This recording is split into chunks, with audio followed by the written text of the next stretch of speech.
karena bertindak tidak ramah, tidak memberikan senyuman, dan juga memberikan penjelasan dengan cara yang tidak baik. Perilaku ini tidak hanya merusak citra instansi, tetapi juga menghambat hak masyarakat untuk mendapatkan pelayanan prima. Ingat, ASN adalah pelayan publik, bukan penguasa publik. Selamat pagi, Kak. Dibantu. Ini saya membawa sampel untuk diperiksa. Ya, ini sampel apa ya? Sampel air bersih. Ini adalah contoh berorientasi pelayanan, berdiri dengan sikap siap, tersenyum, dan melakukan gerakan salam, dan juga memberikan informasi yang diperlukan dengan baik. Karena bagi seorang ASN, kepuasan masyarakat adalah kehormatan tertinggi.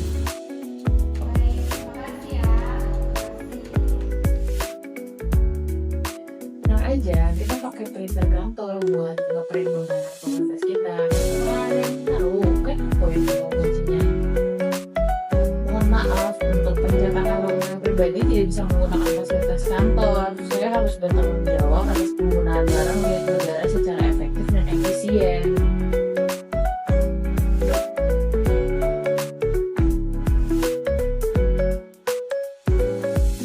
Waduh, pegang dua nih. Masih ada rapat sama orang keuangan.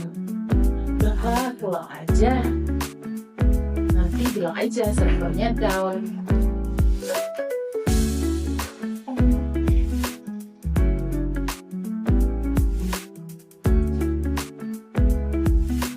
Aduh, sudah jam 2, masih ada rapat sama bagian keuangan. Halo, bagian dari bagian keuangan. Saya Timun, sesuai kesepakatan. Mari kita bahas integrasi data bersama. Kita terbuka untuk bekerja sama agar hasil laporan data maksimal untuk instansi.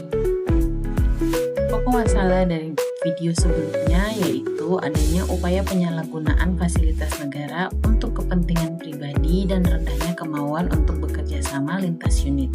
Identifikasi nilai berakhlaknya yaitu penerapannya, Ainun menunjukkan akuntabel dengan menjaga aset negara dan kolaboratif dengan menginisiasi kerjasama tim. Pelanggaran yang dilakukan yaitu Ainun melanggar akuntabel, menyalahgunakan fasilitas, dan kolaboratif, menghindari koordinasi demi kepentingan pribadi. Dampak pelanggarannya yaitu pemborosan anggaran negara dan terhambatnya capaian target organisasi karena ego sektoral. Alternatif pemecahan masalahnya yaitu melakukan internalisasi nilai berakhlak melalui coaching dari atasan langsung dan pengawasan ketat terhadap penggunaan inventaris kantor. Konsekuensi yang terjadi yaitu terciptanya budaya kerja yang jujur, terintegritas, dan alur kerja yang lebih cepat karena koordinasi yang solid.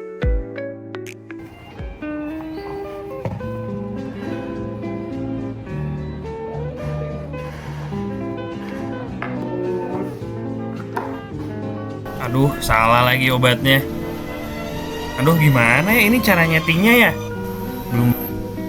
Dampak yang timbul akibat tidak kompeten. Tidak mau baca SOP, tidak mau belajar alat medis dan pelatihan.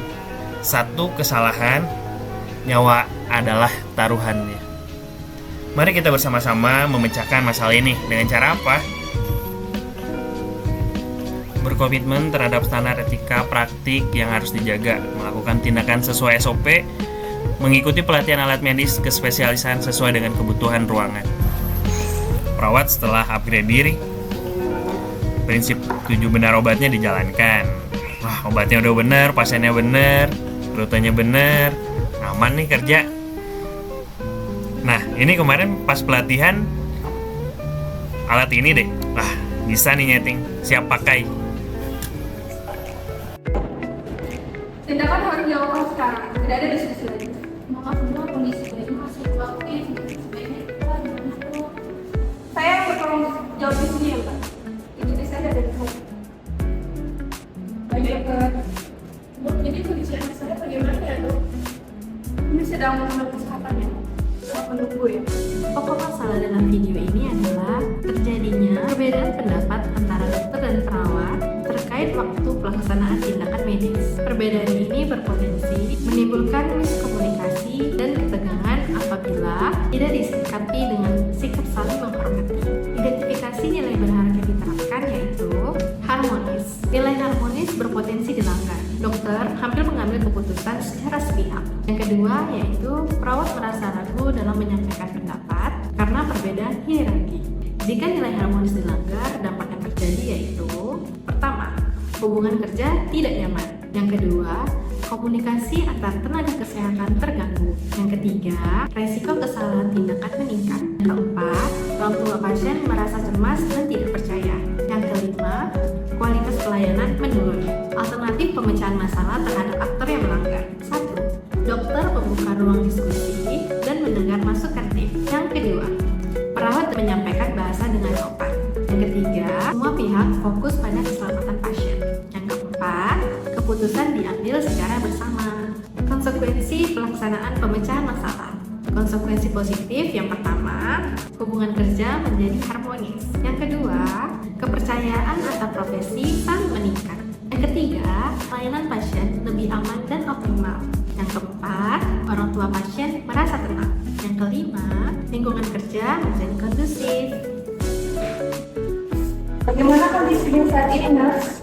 Berdasarkan hasil pemantauan terakhir, saturasi bayinya masih belum aktif saat ibu distimulasi. Jadi kami awasi tindakannya. Dan sekarang kan baby sama mami sedang. Terima kasih atas masukannya dan informasinya. Izin menambahkan, dokter, selama 1 minggu terakhir bayinya masih stabil setelah kita kirimkan.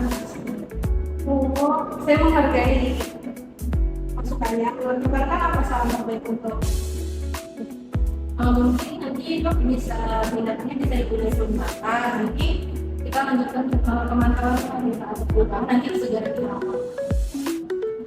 Baik, kita sepakati bersama ya. Kita tunda tindakan dan melanjutkan pemantauan. Jika ada perubahan segera lakukan. Ya, terima kasih dok sebenarnya. Sama-sama, kita satu tim dan kita sama ibu sama. Assalamualaikum warahmatullahi wabarakatuh.